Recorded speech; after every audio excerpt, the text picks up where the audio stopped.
Michel Grondin qui sont en arrière-plan. Et puis, on a à l'écran, vous avez présentement aussi Sylvain Rivard qui est là. Et on a notre technicien en travaux pratiques, Nicolas Gaille.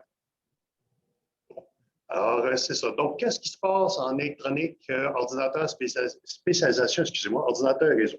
Alors, ce qu'on fait, premièrement, c'est que c'est un programme sur 3 axes. Donc, le premier axe, c'est l'axe électronique. Donc, on enseigne des cours sur l'électronique, comment manipuler différents appareils de test et mesure, pouvoir faire de la conception électronique, des schémas, des circuits imprimés. On va vous montrer comment faire des circuits imprimés avec un logiciel en particulier qui s'appelle Altium. On a ensuite de ça, au point de vue réparation des appareils, on répare avec des soudeuses, des dessoudeurs, on fait de la réparation. Donc, on a de l'équipement pour ça dans les différents laboratoires. Alors, donc, ça, c'est l'axe électronique. Vous allez apprendre les différents composants, ces choses-là, comment est-ce qu'ils fonctionnent, faire des circuits avec ça, puis pouvoir les dépanner. On a un deuxième axe, qui est l'axe informatique, l'axe des ordinateurs. Alors, l'axe ordinateur, bien, on vous montre comment assembler les ordinateurs, comment les démonter, comment les entretenir, comment installer les logiciels de base, le système d'exploitation, ces choses-là, que ce soit Windows, Linux ou des systèmes d'exploitation plus spécialisés, comme dans le cas de cartes de microcontrôleurs, qu'on va utiliser des systèmes plus spécialisés. On va faire de la programmation même en Python ou des choses comme ça pour les systèmes de cartes contrôleurs, de microcontrôleurs, comme je vous disais. Ça peut être du Raspberry Pi, du Arduino, des choses comme ça. On a aussi, du côté ordinateur, j'oublie des choses. On a l'axe réseau, okay, le troisième axe. Donc, l'axe réseau, Sylvain va plus vous en parler tantôt aussi, mais l'axe réseau, on vous montre comment faire fonctionner les équipements de réseautique, les équipements pour pouvoir faire les intercommunications entre les différents appareils sur un réseau informatique, sur un réseau Internet, entre autres. Et puis, ces différents appareils-là, on les mentionnera tantôt, Sylvain viendra plus là-dessus, là. Je vais lui laisser plus la partie là-dessus. Si on regarde du point de vue laboratoire, nos laboratoires ici, on a nos équipements dans ce laboratoire-ci, qui est un laboratoire plus d'électronique. Alors, on a l'équipement pour pouvoir faire des circuits, comme on a ici un circuit qui fait c'est des LED qui s'allument, qui clignotent. Bon, il y a une alimentation avec ça. Puis on a des signaux qui correspondent à ça. Malheureusement, là, on ne voit pas à l'écran. Il faudrait que je relève un petit peu la caméra pour le voir. Je vais relever la caméra. Je vais mettre mes doigts devant. Non, elle est déjà au maximum. Donc, je vais relever à la main. On a des signaux qui sont ici sur l'oscilloscope. On a différents appareils. On a un oscilloscope. On a un générateur de fonctions qui génère des signaux. On a bien sûr des ordinateurs qui sont sur chacune des tables de travail, des benches. On a des alimentations aussi. Donc, on a différents équipements. Sur l'écran, justement, on voit il y a un logiciel qui roule pour pouvoir faire de la conception de circuits imprimés. Donc, on a un schéma ici et on a de l'autre côté un circuit imprimé qu'on voit en 3 dimensions, qu'on peut observer en faisant tourner l'objet. On peut voir ces différentes choses-là. Donc, on a ensuite de ça, dans ce lab-ci, on fait moins d'assemblage en tant que tel, de la soudure, des choses comme ça. On fait plus l'autre bord, mais on voulait vous montrer l'équipement. Donc, on a des stations de soudure en tant que telles, avec des fers à souder, des appareils pour dessouder et pour des systèmes de chauffage à air chaud. On a ensuite de ça des supports pour les cartes, pour pouvoir assembler les cartes, faire la soudure de ces cartes-là. On peut même dessouder ou ressouder des composants sur FaceMount avec ça, en soudant des 2 côtés à la fois. On a aussi de l'équipement qui est plus l'équipement de réseautique en tant que tel. Est-ce que tu veux en parler, Sylvain? Non, je vais en parler tout à l'heure. Je te laisse continuer avec ça. Je vais faire le volet réseau après. Parfait. Je vais en parler un survol rapidement. Si tu veux y revenir, tu me diras qu'est-ce que tu veux que je pointe avec l'écran. Donc, on a un serveur, qui a un microprocesseur qui est très puissant avec son système de refroidissement. Donc, il y a des systèmes de disques durs à l'avant. on a un commutateur, on a ce que vous avez à la maison, des routeurs qui sont sans fil aussi.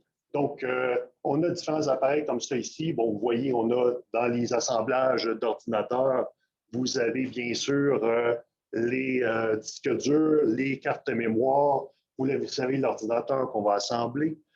On a d'autres aspects aussi dans le cadre de nos cours. On va montrer différents produits pour pouvoir faire des expérimentations de programmation, des choses comme ça. On va utiliser des robots de la compagnie Lego, des EV3, des Mindstorm, qui vont nous permettre de faire des expérimentations comme celle-ci, qui est un cube Rubik que le robot résout par lui-même. On a des robots comme il y en a un qui se tient en équilibre, un peu comme un Segway, des choses comme ça. On utilise une programmation qui est commune à Lego ou une programmation qui est plus spécifique à nos appareils de test et mesure, qui s'appelle la View, qui est une programmation de type graphique.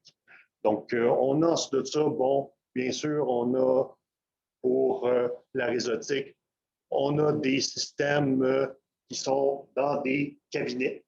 Donc, on a des systèmes qui sont ici, on a un serveur avec, on a un clavier et écran qui sont sur tiroir qu'on peut tirer à volonté pour pouvoir avoir accès au serveur qui est dans le système avec son alimentation non interruptible qui est en bas.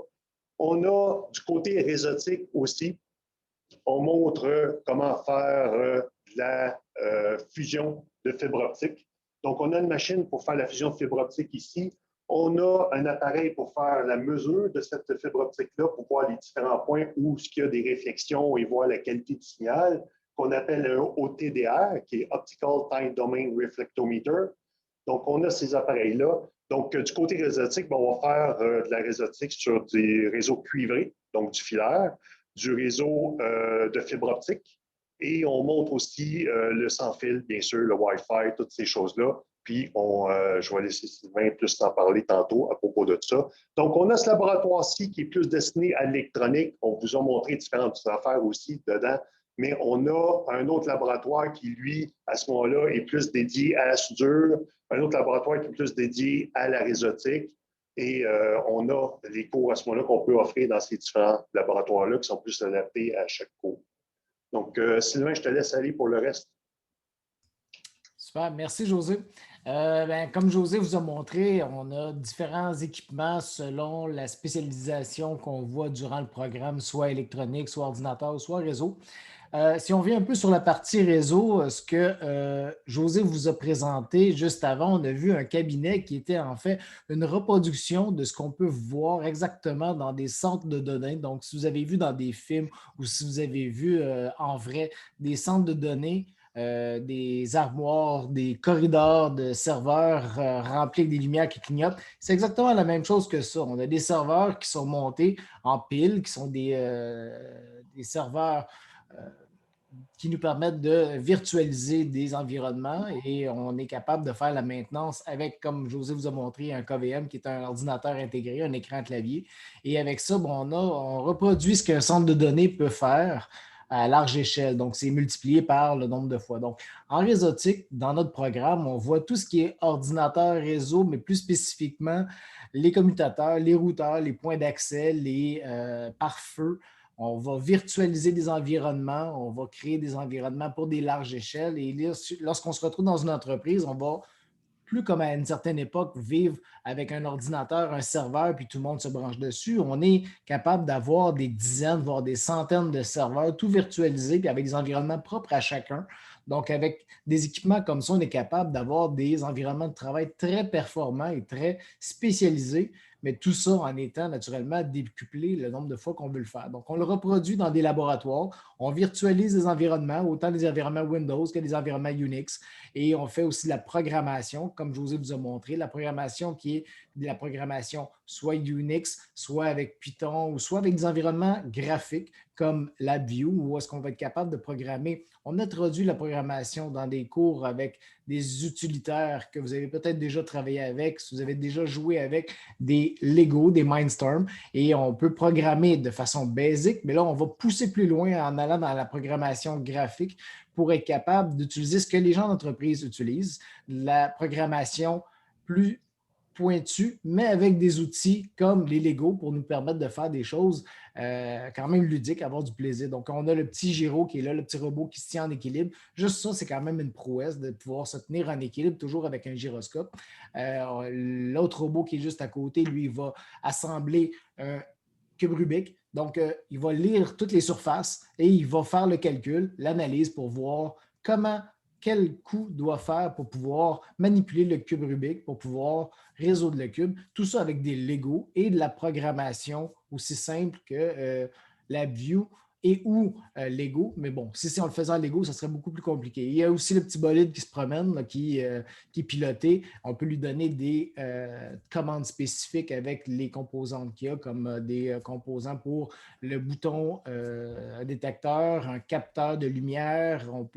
On a différentes fonctionnalités qu'on peut programmer. Et ça nous amène à ensuite programmer des microcontrôleurs au niveau plus avancé. Lorsque vous êtes en stage ou en projet avant le stage, le projet que vous allez monter, bien, vous allez vraiment tout faire de A à Z.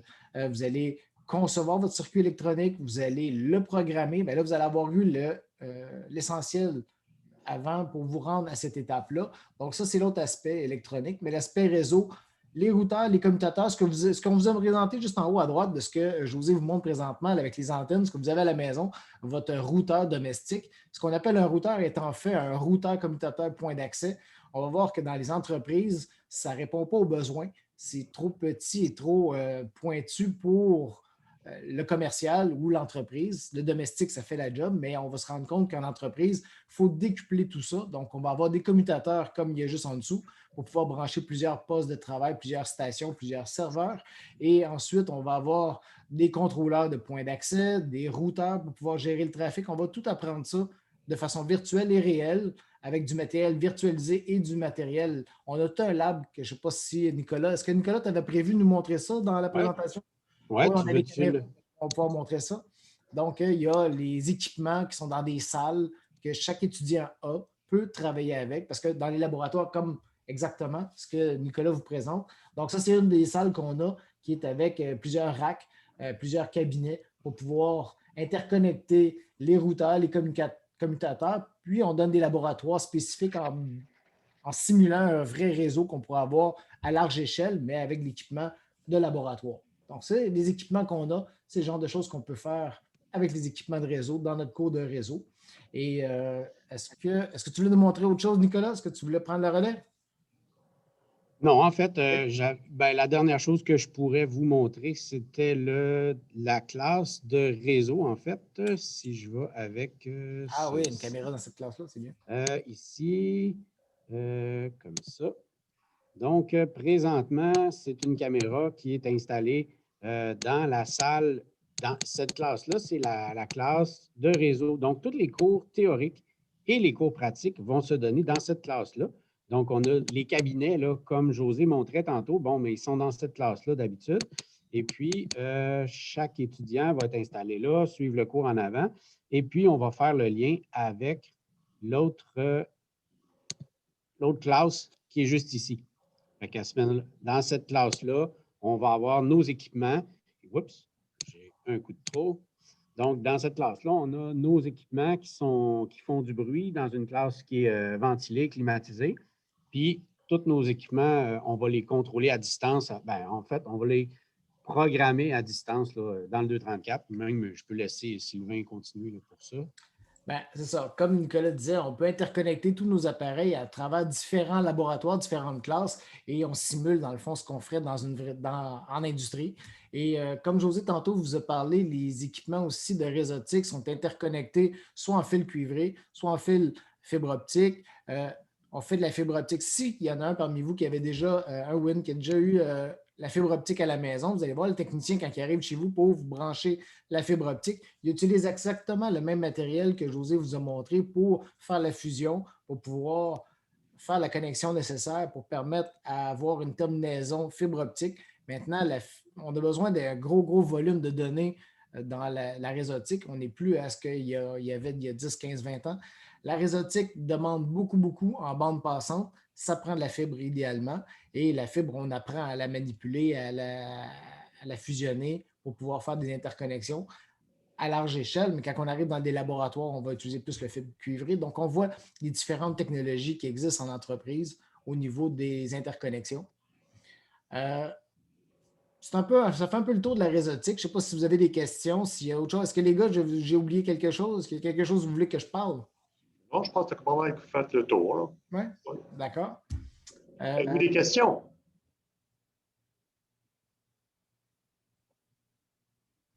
Peut-être que vous voudriez savoir c'est quoi les avenues de potentiel d'emploi.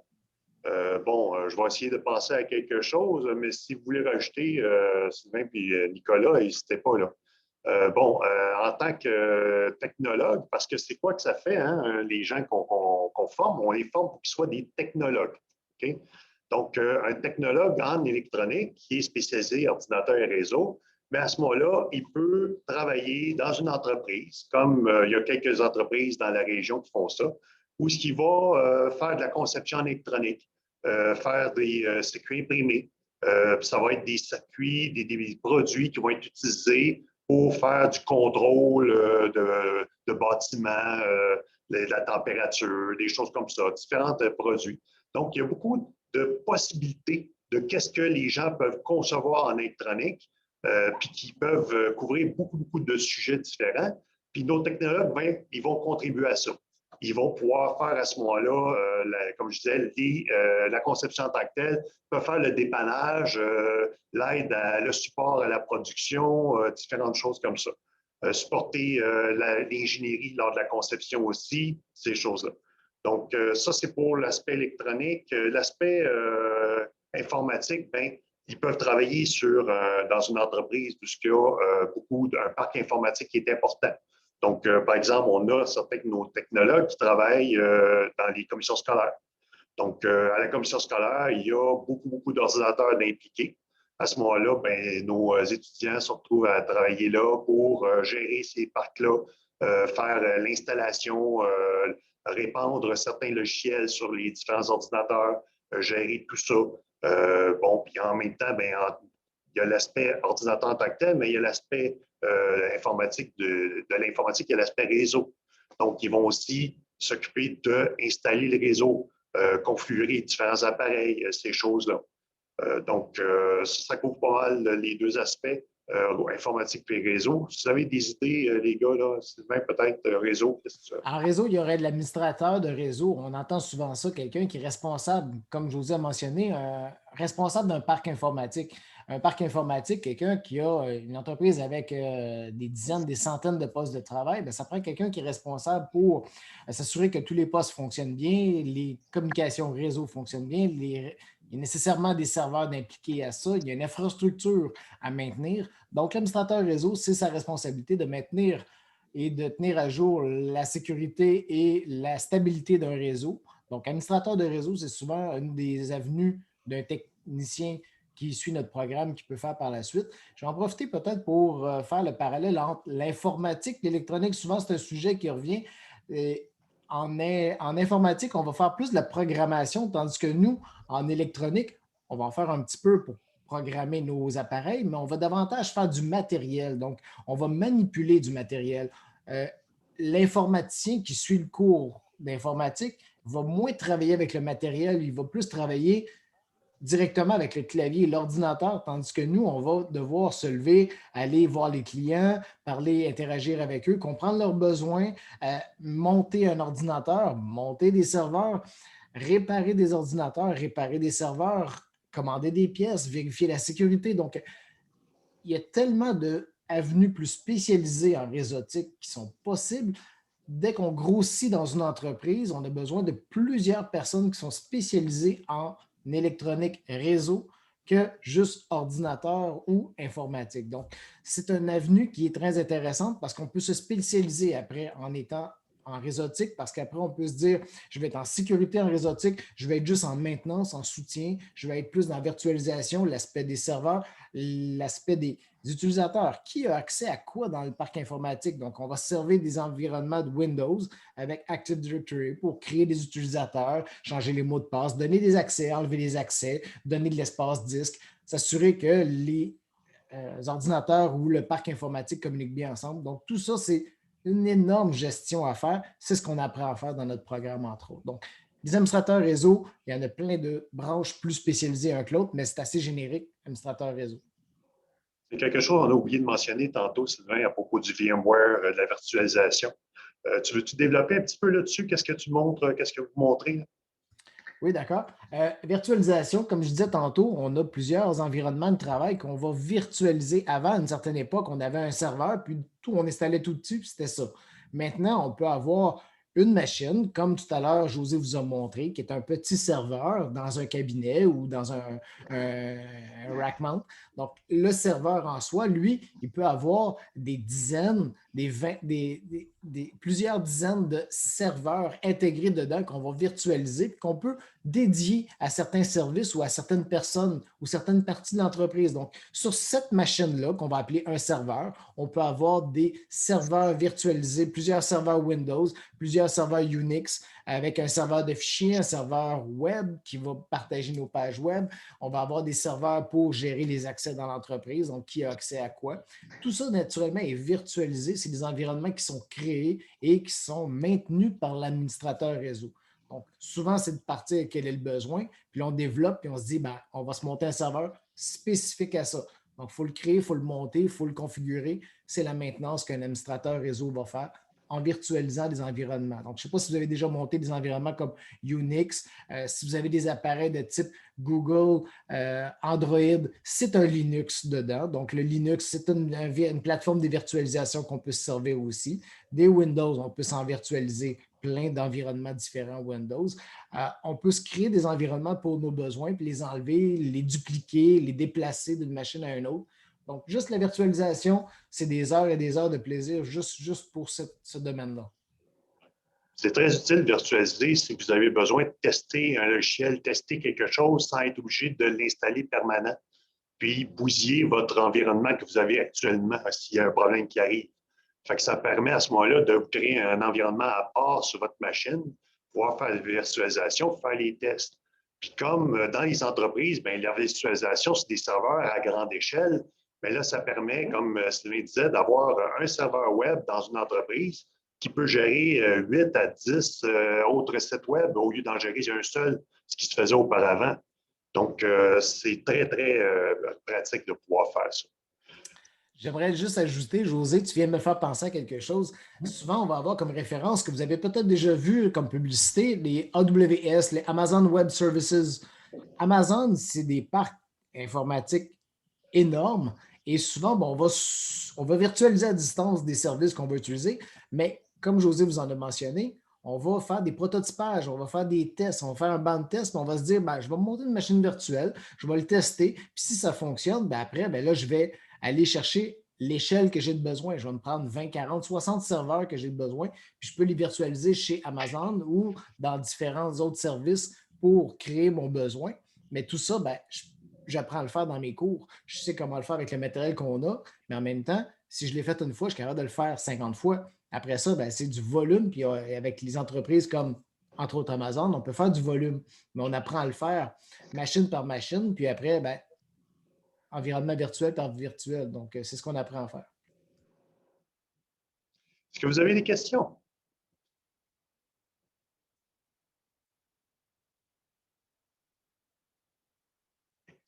Oui. Oui. Si vous êtes intéressé, vous avez la possibilité de visiter notre page Facebook. As-tu des paramètres à me donner pour le point en particulier? C'est électronique Cégep de Lanaudière. Bon, c'est la page Facebook de Électronique Cégep de Lanaudière. Alors, si vous allez sur notre page, si vous recherchez à propos d'Électronique Cégep de Lanaudière, vous allez la trouver. Donc, il y a notre page Facebook. On a aussi sur YouTube des vidéos qu'on a mis. Vous y avez accès par la page Facebook, si je ne me trompe pas, Jacques, exact. Et puis, vous pouvez aller voir sur YouTube le 243BB, Joliette, 243BB étant le numéro de notre programme. Donc, 243BB, Joliette. Si vous allez voir, faites une recherche là-dessus sur YouTube, vous allez voir nos vidéos à ce moment-là qui sont disponibles. On a 5 vidéos qui sont séquentielles, que vous pouvez écouter l'un après l'autre, qui vous permettent de visiter le département, qui va faire un résumé de ce qu'on a discuté. qui s'est présenté par notre technicien à ce moment-là. Il a fait un beau travail là-dessus, là. Il a fait une belle présentation sur ça. Allez voir ça, c'est très, très éducatif sur notre programme. Alors, je recommence. Si vous avez des questions, on est tout oui. Oui, j'ai une question. Oui. Est-ce que le programme est ouvert au deuxième tour? Au deuxième tour, oui, bien sûr, il est ouvert au deuxième tour. Tu t'es pas inscrit au premier tour, je suppose, tu dis ça, mais n'hésite pas. Tu peux t'inscrire au deuxième tour, puis même au troisième. Parfait. Puis aussi, je me demandais si le programme était contingenté. Non, pas du tout. On a de la place pour tout le monde. Parfait.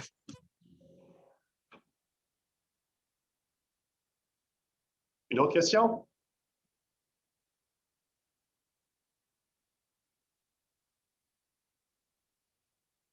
Si vous posez une question sur le placement, hein, le taux de placement, on a très bonne réussite, un très bon taux de placement. Je ne peux pas dire qu'il est à 100 parce qu'il y en a plusieurs qui vont à l'université. Donc, ça ne serait pas réel de dire qu'il est à 100 le taux de placement en tant que technologue, mais il n'y a personne qui est sur le chômage qui sort de nous autres, de notre département, de notre programme. Donc, soit qu'il se trouve un emploi ou bien qu'il décide d'aller à l'université pour pouvoir continuer. Puis, qu'est-ce que tu fais quand tu continues? Bien, tu t'en vas à l'université en ingénierie. Fait que, c'est quoi être un ingénieur? Bien, c'est un palier supérieur à être technologue, c'est d'aller plus en profondeur dans la conception, puis d'apprendre des choses plus larges au niveau de tes connaissances pour pouvoir faire cette conception-là.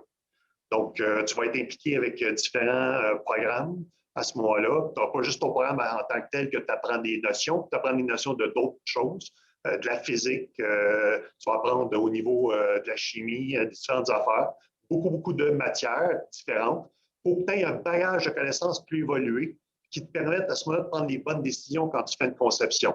OK? Donc, tu vas pouvoir faire de la conception plus haut niveau dans les différents projets que tu vas pouvoir faire. Fait que c'est une suite logique à lorsque tu es technologue, de pouvoir, si tu veux continuer les études, d'aller en ingénierie. Fait que l'ingénierie, tu peux aller en ingénierie en électronique, puis tu peux aussi décider de changer. Si ça te plaît d'aller ailleurs, de changer d'électronique, aller ailleurs, tu peux aller faire en mécanique, aller en informatique. C'est un choix de carrière à ce moment-là, de parcours, de formation que tu peux faire rendu à l'université. Mais ce n'est pas parce que tu étudies en électronique que tu es bloqué à ce moment-là et tu ne peux rien faire après. Tu as beaucoup d'opportunités qui s'ouvrent à toi. Voulais-tu rajouter de quoi là-dessus, Sylvain? Oui, bien, pour rajouter à ce que tu dis, c'est super pertinent ce que tu as dit. Je rajouterais que nos étudiants, par expérience, par communication passée avec d'autres enseignants d'universités comme l'ETS, on a toujours un taux de satisfaction très élevé des professeurs universitaires qui nous disent à quel point nos étudiants sont bien formés et qui sont très polyvalents. Lorsqu'ils arrivent à l'université, ils ont un très bon bagage et souvent, bien, ça va paraître quand les jeunes vont s'inscrire dans des programmes, dans des clubs comme le TS, ils ont différents clubs. Ils vont être très polyvalents et ils vont tout de suite pouvoir apporter quelque chose à l'équipe plutôt que de dire ça me prend deuxième ou troisième année d'université avant de pouvoir travailler dans le club qui fabrique des fusées ou le club qui travaille sur le sous-marin. Donc déjà, on a des étudiants qui sont très polyvalents et prêts à travailler. L'autre chose que j'ajouterais aussi concernant les métiers, nos étudiants, quand ils terminent, ils ont l'embarras du choix pour les jobs parce qu'il y a une énorme demande sur le marché du travail pour nos étudiants. Le problème, c'est qu'il n'y a pas assez d'étudiants de formés. Donc, le côté intéressant quand on est étudiant et qu'on finit un programme comme le nôtre, c'est de pouvoir choisir où est-ce que vous voulez travailler, qu'est-ce que vous voulez faire. Vous pouvez dire, ben, je vais aller plus en électronique, je vais aller plus en réseautique, ou je me dis, finalement, ben, je vais encore apprendre puis je vais aller à l'université. Donc, il y a beaucoup de choix qui s'offrent. Puis, comme José a dit, s'il y a des gens qui se retrouvent sur le banc, c'est parce qu'ils veulent être sur le banc, parce qu'il y a de la job, il n'en manque pas, puis il y a beaucoup d'entreprises qui cherchent des gens formés comme nos étudiants. Le problème, c'est qu'on n'en sort pas assez. C'est un beau problème. En parlant d'université, ça serait quoi les préalables pour y rentrer? OK. Donc, là, c'est important de mentionner ça. C'est une très bonne question. Sylvain a mentionné tantôt l'ETS. Donc, ça, c'est intéressant, c'est que tu peux, à la suite de nos cours, lorsque tu gradues, t'en aller directement à l'ETS sans avoir besoin de poursuivre aucun autre cours préalablement. Tu as déjà tous tes préalables. Si tu vas aller dans une autre université, là, tu vas avoir quelques cours de plus à faire avant d'aller à l'université parce que les autres universités, normalement, utilisent le parcours académique plus que le parcours technique. Donc, le parcours préuniversitaire. Donc, comme tu n'as pas fait un cours préuniversitaire comme, par exemple, sciences sciences naturelles ou bien STEM, mettons, ça serait les parcours normaux pour aller à l'université en ingénierie. Là, à ce moment-là, il te manque quelques cours. Ce n'est pas grand-chose. Je ne peux pas dire exactement les quelques cours qui manquent. Ça va être à voir avec l'API, puis ça va dépendre aussi de l'université. Mais en contrepartie, par contre, ces universités-là vont te créditer certains cours parce que dans notre programme, tu vas suivre des cours qui vont te donner des avantages par rapport aux autres étudiants qui, eux autres, ont fait un cours préuniversitaire. Donc, c'est intéressant parce que tu vas te sauver quelques cours grâce à ça. Puis ça, bien sûr, mais je ne peux pas te répondre parce que ça dépend de l'université. Il faut vraiment que tu décides quelle université tu vas aller à l'avance pour pouvoir avoir ces réponses-là. Est-ce que tu vas aller à Laval, à Québec, l'Université Polytechnique à Montréal, McGill en anglais, si tu n'es pas en anglais? Tu veux-tu aller à Sherbrooke? C'est ton choix à ce moment-là par après. Ça va dépendre selon ce choix-là. Qu'est-ce que tu vas avoir comme préalable à faire, tu le sauras à ce moment-là. Mais ce n'est pas grand-chose, c'est vraiment facile. Je ferais juste une petite correction, José, sur ce que tu as dit, parce que c'est tout à fait vrai ce que tu as dit, mais juste pour la compréhension des étudiants, tu as mentionné qu'il y aurait plus de cours à suivre. En fait, c'est un peu l'inverse, dans le sens qu'il y a des cours qui seraient crédités par les universités qui reconnaissent les acquis qui ont été faits au niveau collégial. Donc, vous n'aurez pas plus de cours à suivre que quelqu'un qui n'a pas suivi le programme, simplement qu'il y a des cours qui seraient crédités. Mais si on parle de parcours préuniversitaire, juste pour spécifier, quelqu'un qui a fait 2 ans de cégep quand il arrive à l'université, bien forcément, il va avoir des cours du général qu'il a peut-être suivi, mais il y a des cours de technique qu'il n'a pas suivi. Donc, au final, ça s'équivaut où il y a moins de cours encore à faire à l'université s'il a suivi le programme. Excuse-moi, ce que je mentionnais, c'était les cours de plus à faire avant de rentrer à l'université. Oui. Donc, entre notre programme et l'université, il va y avoir quelques cours. Je ne me rappelle pas la quantité exacte, c'est avec l'API qui va pouvoir avoir les détails, mais il y a quelques cours qui vont manquer parce que le parcours préuniversitaire t'amène certaines formations. Ces cours-là sont suivis, tandis que dans le parcours technique, ces cours-là ne sont pas suivis. Fait qu'il y a quelques cours, c'est 2 ou 3 cours, je ne me rappelle plus la quantité. Savez-vous, les gars, vous autres? C'est plus des maths. C'est plus des maths? Bon, OK. On me renseigne que c'est plutôt des mathématiques. Donc, c'est vraiment pas. Je pensais que c'était plus physique puis chimie. Bon, j'étais dans l'erreur. Donc, il y a 1 ou 2 cours qu'il faut suivre avant de rentrer à l'université si tu ne vas pas à l'EDS.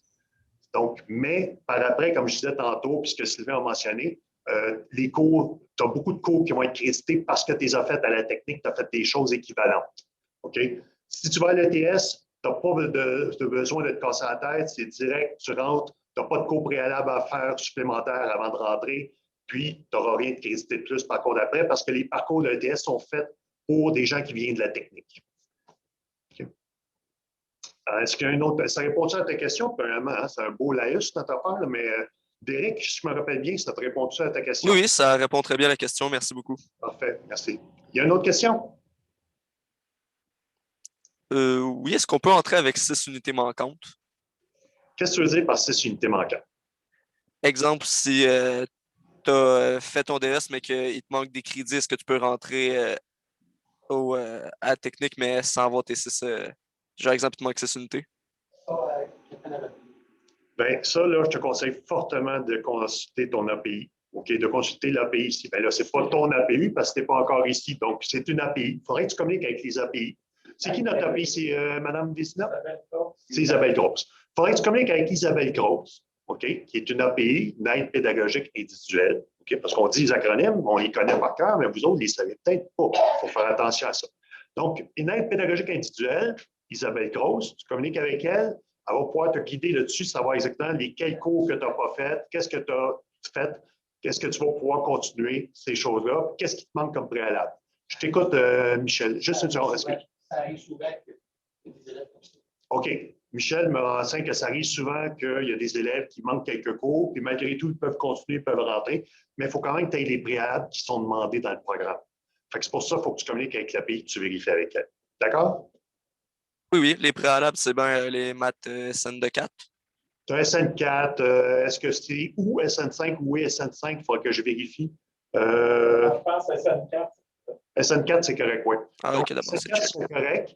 En tout cas, tu as des préalables. Si tu vas voir sur le site du Cégep, dans les programmes, tu vas voir dans les programmes techniques, tu vas avoir accès exactement aux programmes qu'il faut que tu aies, c'est-à-dire aux préalables qu'il faut que tu aies pour notre programme à nous. Donc, va voir sur le site du Cégep, tu vas y avoir accès. Tu as sûrement parlé à un orienteur avant de nous voir aussi. Oui. Donc, l'orienteur, qu'est-ce qu'il disait? Ou l'orientrice, qu'est-ce qu'elle disait? Ça peut être pas très, très de grande utilité. Dans le fond, il faut que je vous pose toutes les questions à vous. Puis j'avais des questions sur le métier, etc., mais elle ne connaissait pas, fait qu'elle ne pouvait pas vraiment répondre. Je suis désolé que ton orientrice n'ait pas plus aidé, qu'elle n'ait pas été plus utile à tes questions, mais appelle notre API, comme je te dis, Isabelle Cause, puis je te garantis qu'elle va répondre à toutes tes questions que tu as besoin.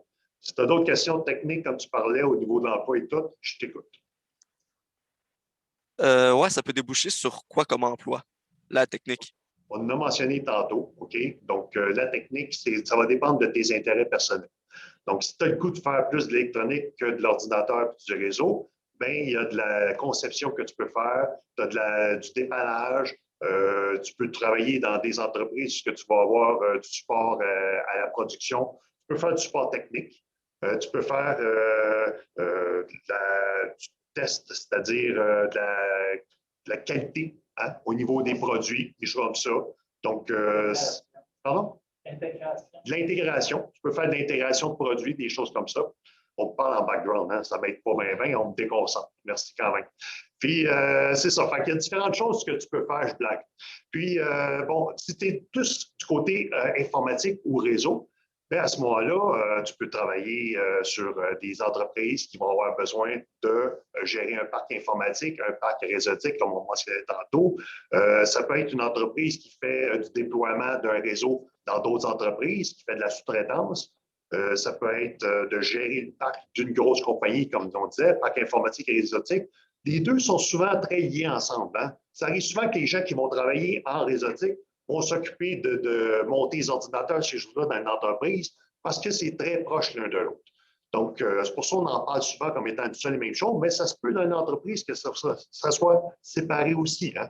On n'a pas il y a tellement de possibilités. Je te dirais, si tu me poses la question, là, on vous donne des exemples, mais il y en a tellement de possibilités, là, c'est pas croyable. La quantité d'emplois que vous pouvez faire en tant que technologue en électronique, là, c'est effarant.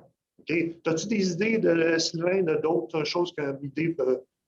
Comme tu as mentionné, on peut travailler autant en soutien technique en ordinateur et réseau qu'administrateur de réseau. On peut même aller architecte en réseau. On peut même, on a de nos anciens étudiants qui ont démarré leur entreprise, qui, eux, après ça, ils font du soutien, puis ils ont des projets, puis ils se sont lancés dans l'audiovisuel aussi, puis ils font de la gestion d'événements avec les administrations de réseau, parce que de plus en plus, les événements, il y a de la réseautique, il y a de l'informatique qui est liée à ça. Donc, ils vont faire du soutien pour tout ça.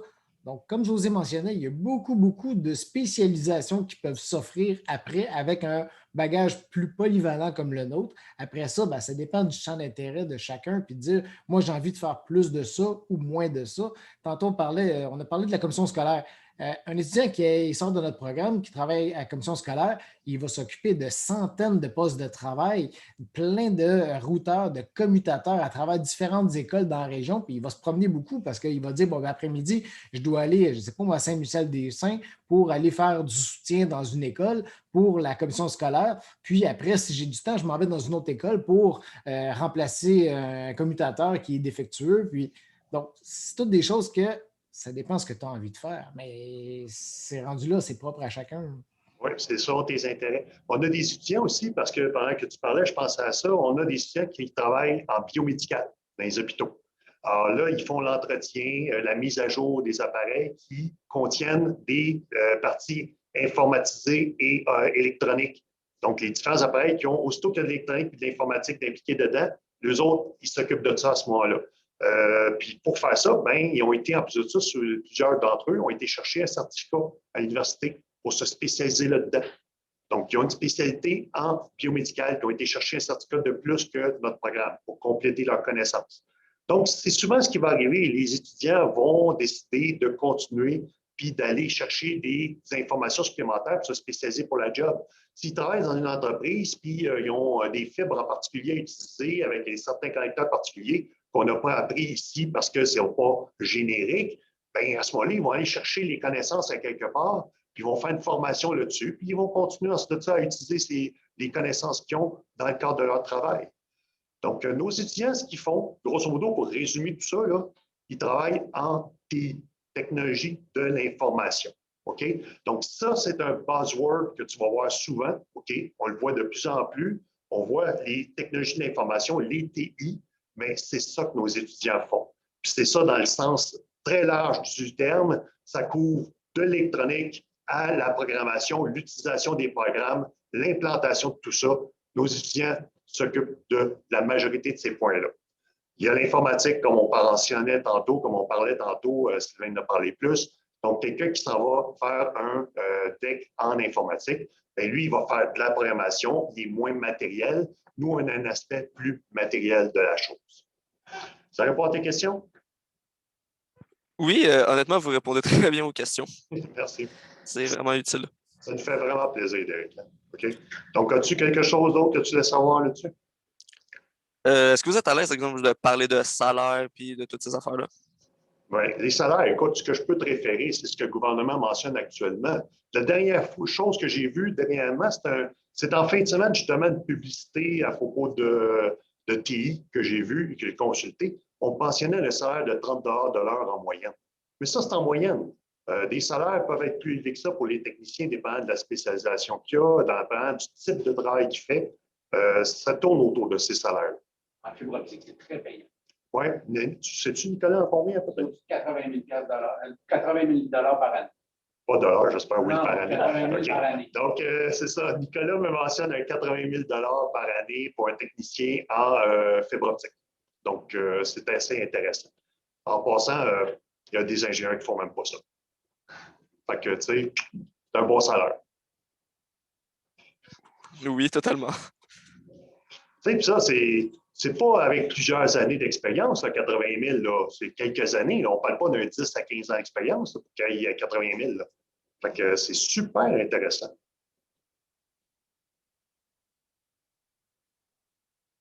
En fait, j'ai juste une dernière question que ma conseillère d'orientation voulait que je vous demande, puis je la comprends pas trop. Peut-être que vous allez comprendre. C'est si je rentre à l'hiver dans un programme accueil, est-ce que je peux avoir mes cours en informatique aussi à l'été pour savoir si je peux avoir une technique en 3 ans pareil? OK. Là, toi, tu viens de où exactement? Viens-tu de DES, diplôme d'études secondaires, ou tu viens d'un DEP? Non, DS. DES. Tu rentreras à l'hiver. C'est pour quelle raison au lieu de l'automne? Moi, je vais rentrer en septembre, là, dans le fond, l'année qui s'en vient. Je suis en secondaire 5. Je suis en train de faire mon secondaire 5. J'ai bien compris ta question. On parle de rentrer à l'hiver. Est-ce que je me trompe? Oui, parce que je voudrais travailler avant aussi. Dans le fond, pour avoir l'argent pour le cégep, je travaillerais avant, puis je rentre en janvier. OK. Donc, je résume si je comprends bien. Tu vas terminer tes cours, mettons, à la fin de cette année-ci, là, ton année scolaire. Oui.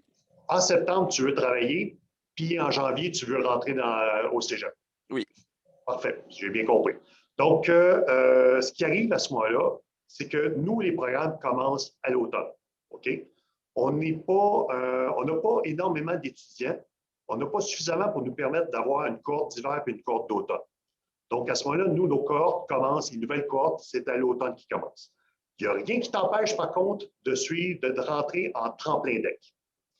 Donc, ça, si tu rentres, puis tu en parleras à Isabelle Grosse de ça, du tremplin deck, elle va tout te renseigner là-dessus.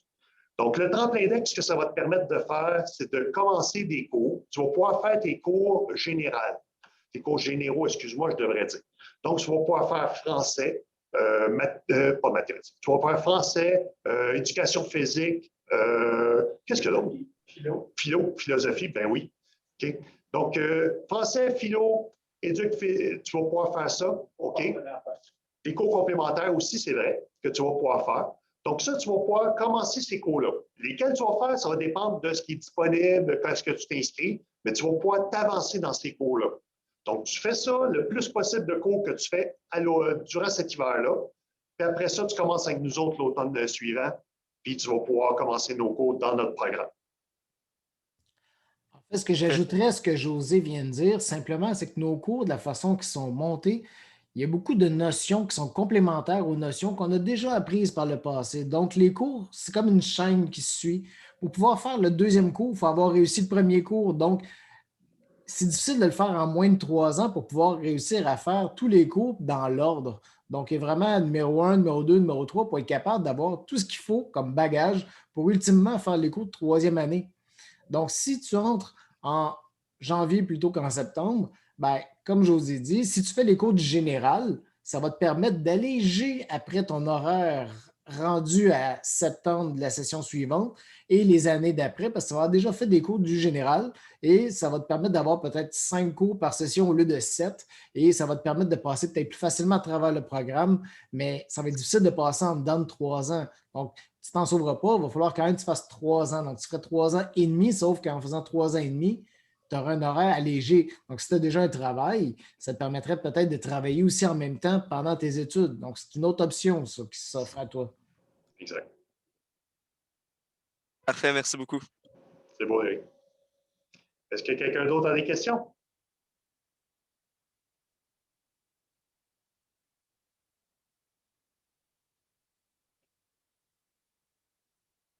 Il ne faut pas être gêné. Si vous avez des questions aussi suite à notre réunion de ce soir, vous pouvez toujours communiquer avec nous via les membres du département par Facebook ou même par le site du collège par courriel.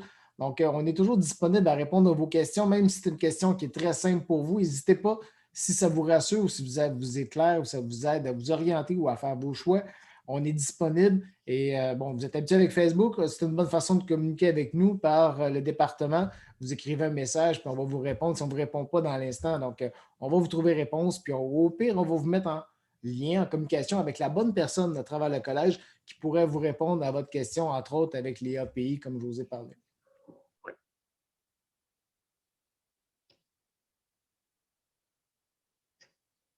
Il y a aussi des stages. Hein? On ne va pas mentionner vraiment ça. On n'a pas parlé de stages. Des stages, là, OK, dans notre programme. On a un stage d'une journée, la première session, qui est un stage pour pouvoir s'assurer que vous aimez vraiment ça, que c'est le domaine dans lequel vous voulez continuer vos études. Ensuite de ça, on a des stages à la fin du programme, qui est un stage en milieu de travail à ce moment-là de minimum de 6 semaines. Il peut être plus longtemps si on fait partie d'un programme en particulier, qui est un projet pilote qu'on fait depuis quelques temps, là, qui permet de combiner à la fois un projet et un stage, puis que vous faites ça en entreprise, vous faites un projet plus concret pour l'entrepreneur en particulier. Donc, on a des possibilités de stages qui sont très intéressantes. Il y a beaucoup de demandes pour nos stagiaires. On n'a pas assez, encore une fois, de stagiaires pour répondre à la demande.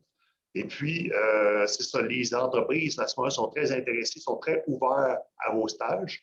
Puis le stage, bien, vous faites à ce moment-là de la conception, de l'entretien, du dépannage. Vous faites qu'est-ce que vous feriez dans votre carrière par après lors de votre stage. Qu'est-ce que j'allais dire d'autre? Moi, là, je suis en train d'oublier aussi. J'avais autre chose, j'avais mentionné avec les stages. Mais c'est ça. Oui, l'ATE, c'est ça, ça m'arrive. On a la possibilité de faire de l'alternance travail-études, qu'on appelle ATE.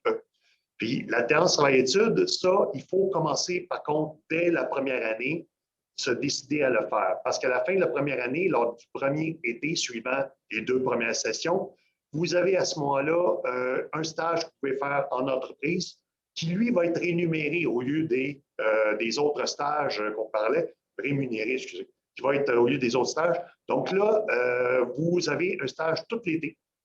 Et vous revenez au cours, vous faites votre 2e année. L'été suivant, vous continuez votre stage ATE. Puis ça, c'est ça. Il faut que ça soit fait sur 2 années consécutives, 2 étés consécutifs pour que ça rentre dans le cadre du programme gouvernemental d'alternance travail-études. Ça permet à ce moment-là à l'entreprise d'avoir des discussions fiscales pour ce qu'il emploie un étudiant stagiaire.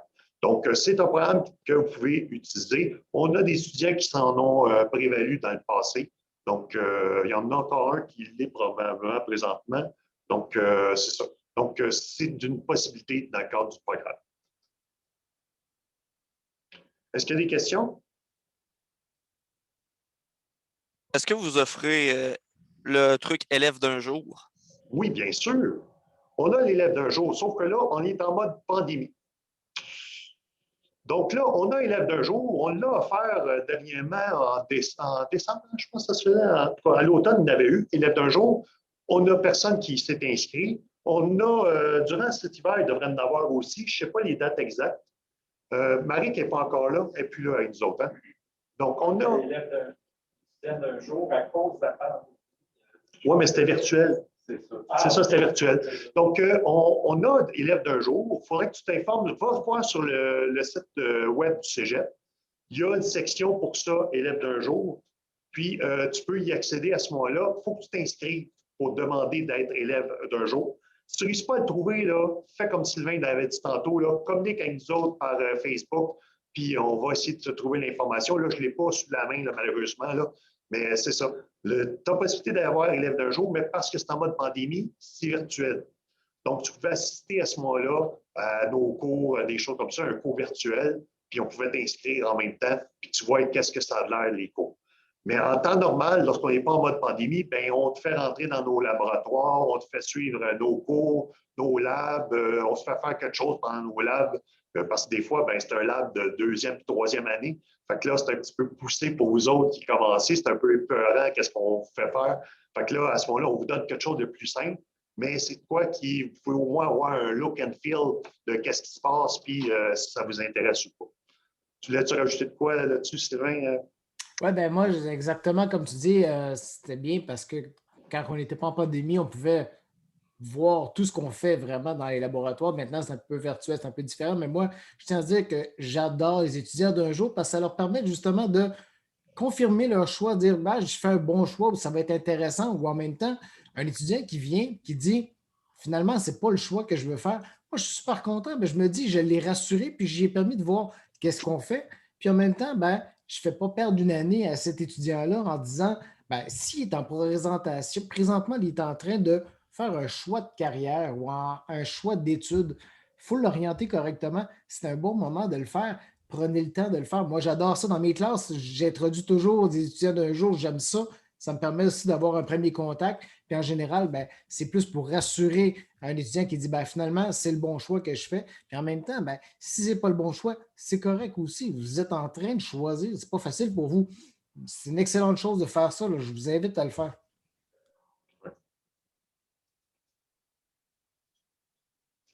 Oubliez mon papier. Est-ce qu'il y a d'autres questions?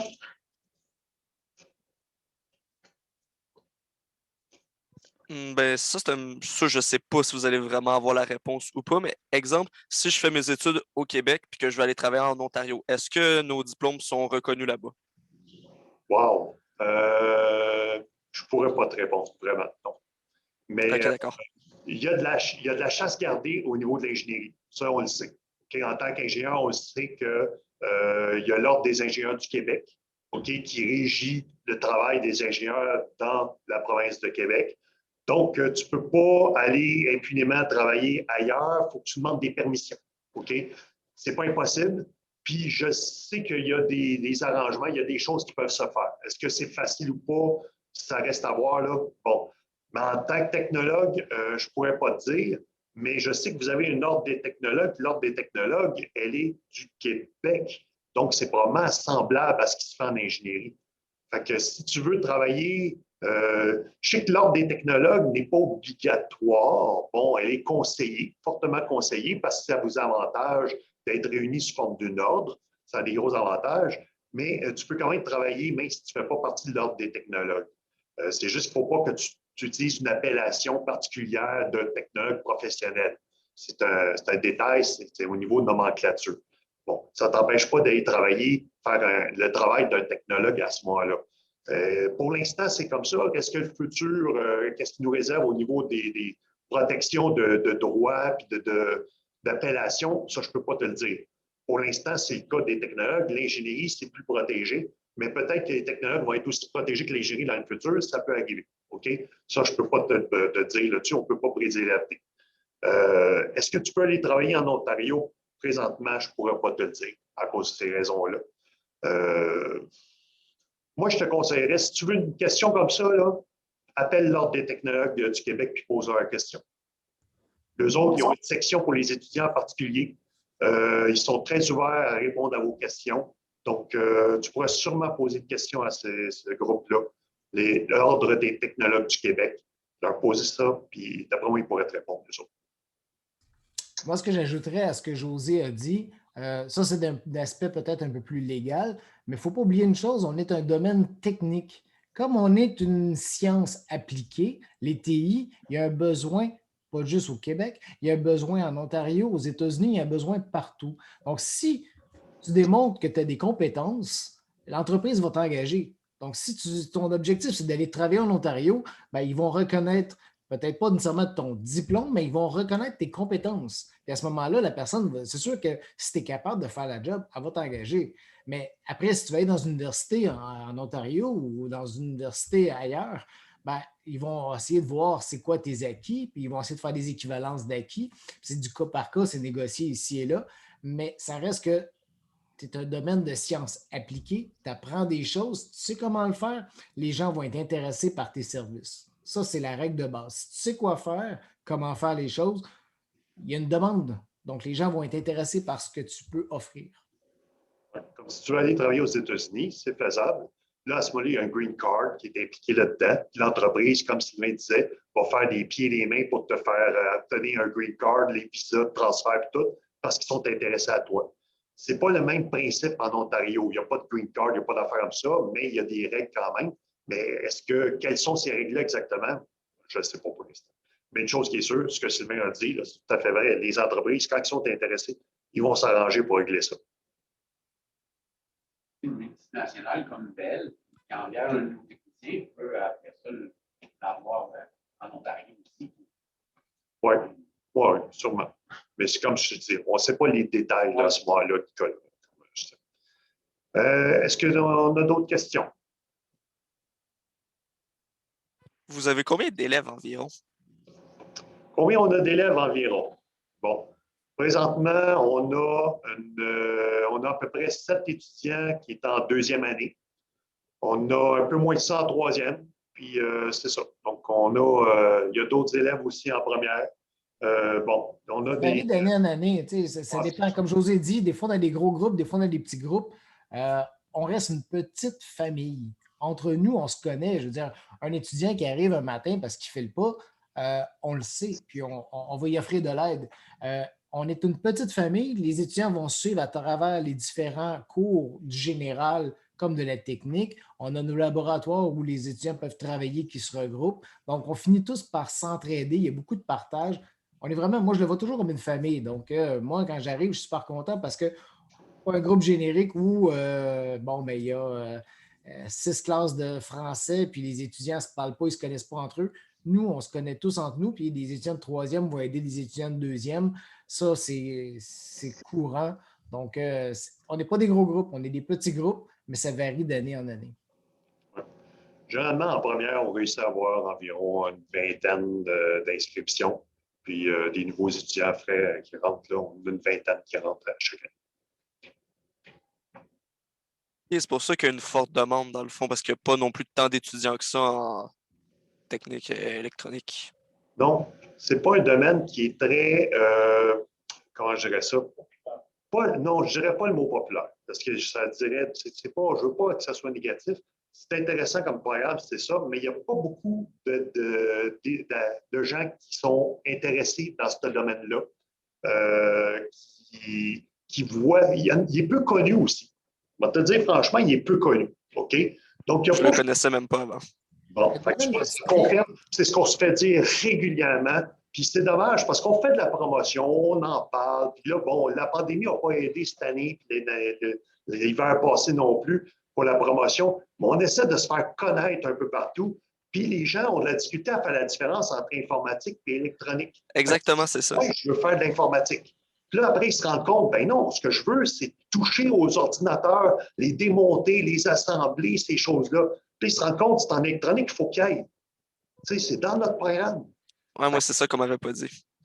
Bon, c'est ça. On m'avait dit va en informatique puis tout, mais j'étais comme non, moi je préfère monter des ordinateurs, des machines de minage, des serveurs, ça, j'aime vraiment ça faire ça. Puis je pensais qu'il fallait que j'aille en informatique, mais non, il y a une affaire électronique. Fait que je vais aller bien plus en électronique. Ben, je suis bien content que tu sois débrouillard et que tu sois capable de t'en rendre compte par toi-même parce que malheureusement, il y a beaucoup de gens qui sont mal informés comme toi. OK? Je sais, mais même Masso m'avait même pas dit ça. Ouais. Fait que c'est ça. Donc, c'est pas un programme qui est pas intéressant, c'est super intéressant. Puis, malheureusement, il n'y a pas grand monde qui le connaisse. Fait qu'il y a peu de gens qui s'y inscrivent. Puis, à cause de ça, ben, éventuellement, il y a peu de gens qui en sortent. Puis là, ben, le marché, il y a du marché en masse. Il y a de la disponibilité sur le marché. Puis, ils s'arrachent nos étudiants à cause de ça. Puis, souvent, ben, ils sont déçus. Ils les prennent en stage. Ils espèrent les engager rendus à l'été. Puis là, les gars leur disent, ben non, je m'en vais à l'université. Là, ils sont obligés de se retrouver quelqu'un d'autre. Mais ça, ce n'est pas notre problème, c'est le problème des entreprises. Au moins, ça, c'est chill. Au moins, tu peux trouver facilement du travail. Exact. Puis c'est pas juste dans la région, hein. Tu peux trouver du travail ailleurs. Tu peux aller. On a du monde qui travaille. C'est quoi sont rendus? C'est à Saint-Jérôme. Il y en a qui sont sur la rive sud. Il y en a partout. Il y en a à Sherbrooke. Il y en a plein d'endroits. Tu es ouvert, là, il y a plusieurs endroits où tu peux travailler. Si toi, tu me parles de l'Ontario, c'est parce que tu as probablement une possibilité d'aller travailler en Ontario plus tard. Bon, sûrement qu'il y a quelque chose que tu es capable de faire avec ça. Mais il y a moyen que tu trouves des informations, de savoir à quel point c'est facile ou pas d'y aller. Là. Quelles sont les contraintes, qu'est-ce qu'il faudrait que tu fasses obtenir comme papier de permission ou whatever. Parfait, merci beaucoup. Tu m'as vraiment aidé. Ça me fait plaisir, Derek. Ça nous fait plaisir. Est-ce qu'il y a d'autres questions? Quelqu'un d'autre qui aurait des questions à nous poser? Marc, Ashley, ou j'ai une fenêtre blanche qui me marque, cache un nom, Jonathan. Benoît. Benoît, oui. C'est ça, c'est Benoît qui me marque. Bon. Est-ce que ces quatre personnes-là ont des questions? On ne vous a pas entendu parler bien gros. Non, est-ce que ça a au moins été... Moi, ça va, personnellement. Parfait. Marc, est-ce que ça te va, toi? As-tu des questions?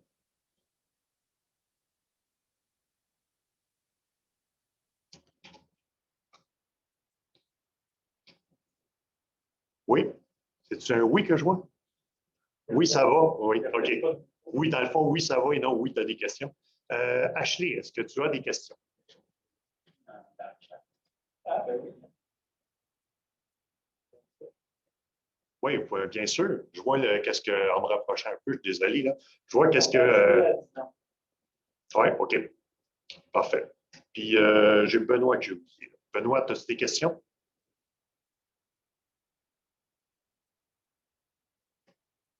Donc, comme Sylvain mentionnait, là, en encadré, là, il y a écrit un petit quelque chose. Là. Si vous avez des questions, vous pouvez les écrire aussi. Si vous êtes gêné de parler un peu, là, inquiétez-vous pas, vous pouvez écrire aussi, là, bien sûr.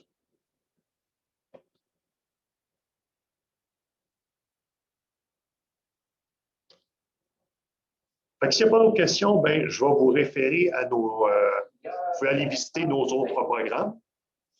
Ah, excuse-moi. Tu as une question, oui? Est-ce qu'il y a reconnaissance des acquis si on a un DEP? À quoi tu as fait ton DEP? Et qui a marqué ça? Marc. À quoi tu as fait ton DEP, Marc? As-tu fait ton DEC en soutien informatique par hasard? Oui, bon, parfait. Donc, on a une passerelle DEC. Si tu n'es pas déjà au courant, tu devrais l'être. Tu l'as fait au CFP des Riverains, j'imagine?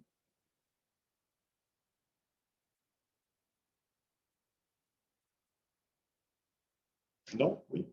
Sainte-Thérèse. Sainte-Thérèse? Oh, On peut critiquer pareil. OK. Il faut évaluer. Là, on n'aura pas de DEC avec les Sainte-Thérèse. Ça va être du cas par cas. Donc, ce que tu vas faire, c'est que tu vas consulter notre API, Isabelle Grosse. Tu vas lui mentionner cette situation-là, comme quoi tu as un DEP en soutien informatique. Puis, à ce moment-là, elle va évaluer à ce moment-là tes acquis. Puis, tu vas avoir des choses qui vont pouvoir être créditées dans notre cours grâce à ça. Tu ne pourras pas rentrer à l'hiver, comme on a expliqué tantôt. Tu vas rentrer à l'automne. Par contre, tu peux rentrer à l'hiver au cégep dans un tremplin DEC, puis commencer tes cours généraux, donc français, philo, éducation physique, comme on mentionnait tantôt. Puis ensuite de ça, tu viendras dans notre programme à l'automne suivant, puis tu pourras commencer tes cours, tu vas avoir quelques cours d'électricité. Pas tout à la première session, ça va être des cours qui vont être répartis sur les plusieurs sessions, malheureusement, parce que notre programme, de la façon que tu as arrangé par rapport à vos acquis à vous autres, bien, ils sont redistribués sur plus qu'une session. On ne peut pas vous faire sauver une session complète d'un coup. Ça ne fonctionne pas comme ça.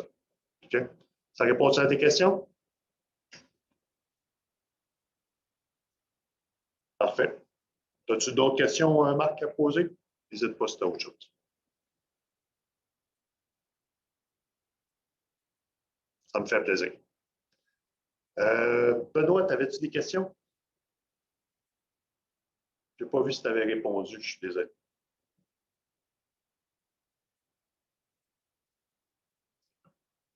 Bon, alors, c'est ça. Comme je disais, si personne d'autre a des questions, je vais vous référer ou m'avertir si quelqu'un parle, écrit quelque chose des gars. Okay? Donc, si vous n'avez pas d'autres questions, à ce moment-là, je vais vous souhaiter une bonne soirée. Je vous invite à aller voir nos autres programmes au Cégep, ces choses-là, les informations génériques, aller voir nos vidéos de promotion qui sont sur le Cégep, qui sont aussi sur YouTube au 243 Bébé Joliette. Si vous faites une recherche sur 243 Bébé Joliette, et notre Facebook qu'on a de notre département, particulièrement notre département, on a notre Facebook à nous autres, la page Facebook, vous pouvez aller voir ces choses-là. Il y a le WordPress aussi qu'ils peuvent aller voir. Hein? Donc, il y a le WordPress. Comment est-ce qu'ils accèdent le WordPress? Ils font une recherche? WordPress, Colano, sur le site du Cégep. Oui. Ils vont dans les programmes, puis dans notre page du programme, il y a des liens qui sont là, la page Facebook, Parfait. puis le WordPress. Parfait. Donc, si vous allez sur le site du Cégep, les programmes, vous allez avoir pour notre programme à nous la technique de électronique, ordinateur et réseau, donc le 243 BB. Vous allez avoir des liens sur le Facebook, le WordPress et toutes ces choses-là, ils vont être accessibles. Donc, vous pouvez y aller directement, puis vous allez avoir toutes les infos là-dessus. Le WordPress a des infos sur les différents projets qu'on fait avec le Raspberry Pi, ces choses-là. Il y a plein de choses intéressantes, de liens intéressants qui peuvent vous intéresser, au risque de me répéter. Donc, Sylvain, as-tu quelque chose à dire? Non, je pense que tu as fait le tour. Je pense qu'on a vraiment discuté de tout et on a offert de l'aide. On est disponible à travers plusieurs plateformes pour répondre à vos questions. On est toujours content d'avoir de la visite, donc n'hésitez pas, même si vous voulez passer par le département au collège, venez faire un petit coucou quand on va pouvoir se promener dans les écoles facilement. N'hésitez pas. On est là, on aime ça avoir de la visite, puis j'espère qu'on va se voir très bientôt. N'hésitez pas si vous avez des questions à communiquer avec nous.